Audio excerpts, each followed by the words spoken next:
Module 3. Today we're going to talk about selecting informational texts. So today we're going to begin to apply the reading directly to your teaching context and go over some upcoming assignments to clear up any confusion that you might have. All right, so I'm going to begin with the old adage that practice makes perfect, and I'll tell you that I really started looking at videos about LeBron James and his practice because I remember back when the Cavs first, I'll put this down and talk over, but back when the Cavs first recruited LeBron James, I remember reading something about how he would practice his free throws every night. And he would practice something like he would go until he'd done 50 in a row or something like that. And as I was looking, it was interesting because actually what I found was something that was more profound. I found an article from when he was with the Miami Heat. And at that point, he had his body has matured and he had gotten a lot more mass than he had in high school. And he was needing to work with experts, free throw coaches, because he needed to find the right technique for him with his changing body. And it was interesting because it was reminded me that it's not just about practice, it's also about the context and the purposefulness of the practice. So it was important to remember that it's not enough for us to just give our students a lot of nonfiction work and to think that, oh, now they're developing the skills. There's a lot more that goes into that. And so I found that kind of a cool reminder of that. So what we have to think about then is, what does purposeful practice look like in the classroom? There has to be some cohesion. The lesson has to make sense. The writing has to be related to the assignment. What they're doing as they're reading has to somehow prepare them for that assignment. There has to be connection. Either skill or theme or both. What they're doing has to be connected to what they've done in the classroom. There has to be a sense of meaningfulness to it. And it has to have interest to the students. And those are really the important pieces to remember when we are looking at nonfiction writing. The other thing is, we have to think about all of the different sort of sub-skills or demands that the writing might make on students. So I think about things like knowledge demand. It doesn't matter if you give me something in a fourth grade reading level, if it's about chaos theory, because I don't have enough background in astrophysics to dive right into an article. I need that background knowledge given to me before I can make sense of that article.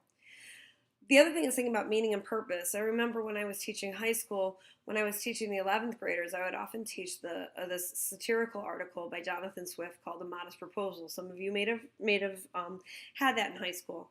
And in that, the author is making a satirical argument trying to point out that the government and the people with money were doing nothing to save all of the poor children, the dying poor in Ireland during the famine. And so he came up with this proposal that since their families are so large, that maybe you should just take some of the babies and feed them to the poor and let them eat themselves as a way to both take care of the overpopulation and the famine. Some of my students didn't understand that was satire, and they were horrified by Jonathan Swift and totally misunderstood him. And when that happened, there was, they were completely missing the point of his essay. You have to think about things like text structure. When we're looking at things like a textbook or a journal article or a newspaper article, they maybe don't understand the different features, and we have to think about those features and point those things out explicitly to them. Certainly the language features and thinking about that. And then last are like the visual supports and how much, like, okay, do they need to read the graphs? Do they need to be able to read charts? Things like that. So because we know that background knowledge is critical, we have to think about how can we build that background knowledge and how can we tap into the knowledge that they already have. And so what I have here is a little chart that kind of comes up with ways that you can do both. So if you were to maybe, before you read an article about a topic, you might, do a mind map. You might have them draw what they know.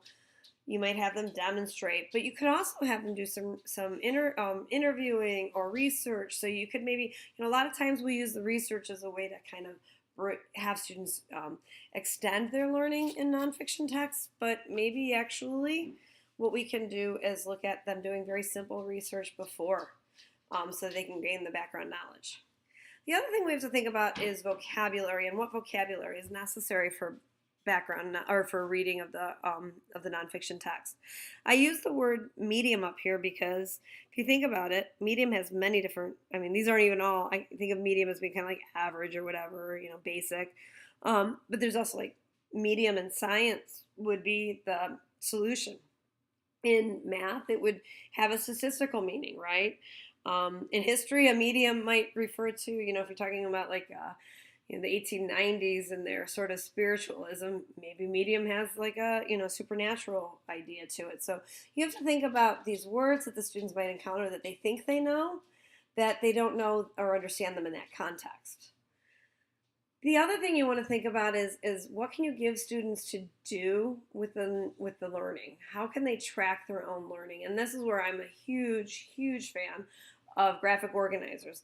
I'm going to show you, Jim Burke is probably my favorite expert in graphic organizers. He has some great works out there if you want some ideas on how to produce different graphic organizers, use different graphic organizers with your students.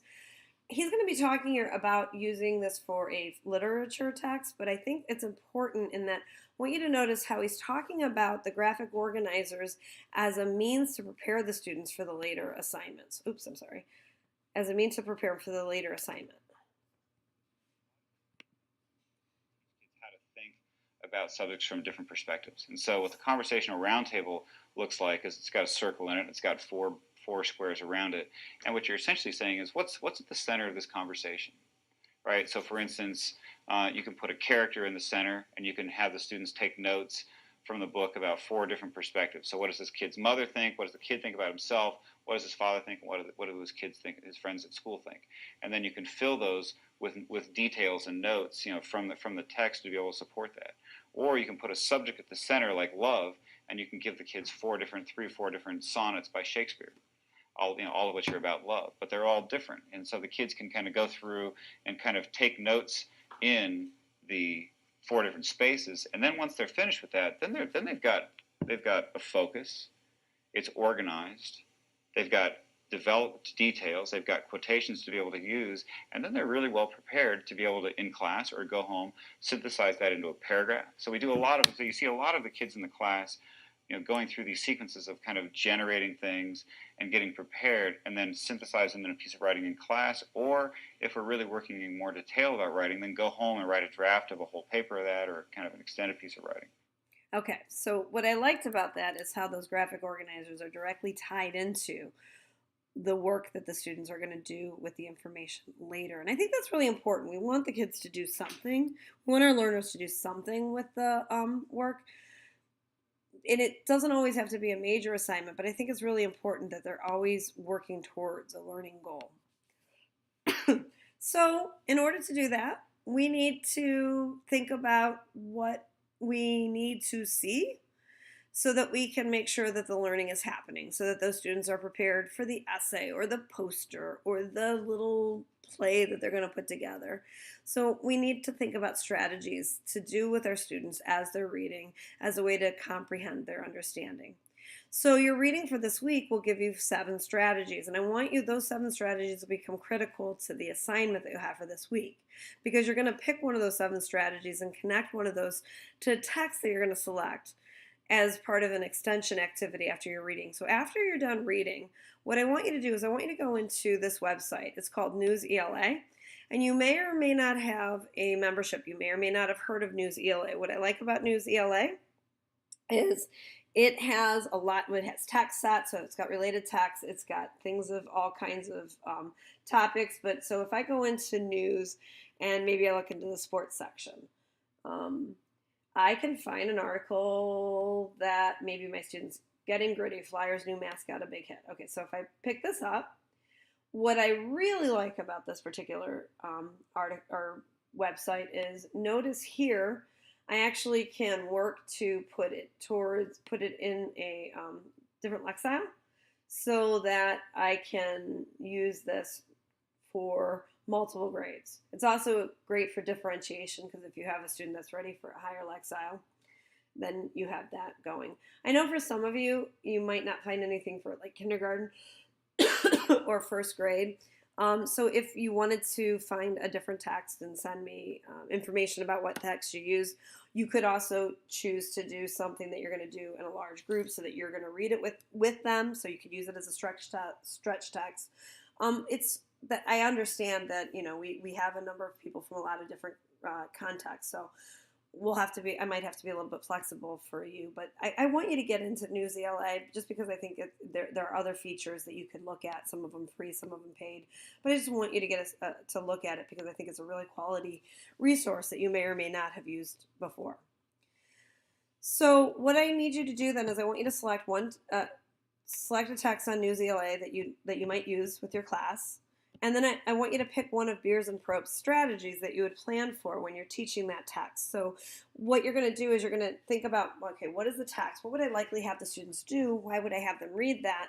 And then what's a strategy that I could use that maybe has them,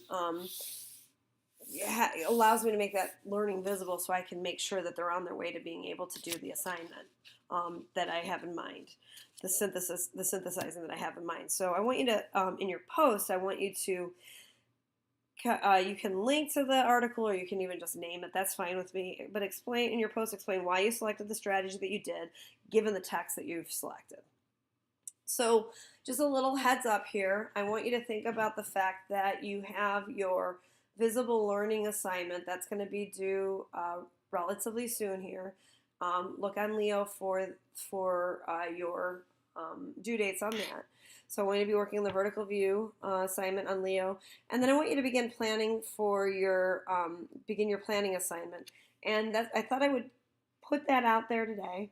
I'll put the information in this module for the assignment. That's not due until the second to last week, I think it is, of the post or of the semester, not the semester, of the course. But I'd like you to start thinking about that, and maybe even you can start to select a text that you would actually use for that assignment. So, all right, thank you very much. If you have any questions, you can always email me.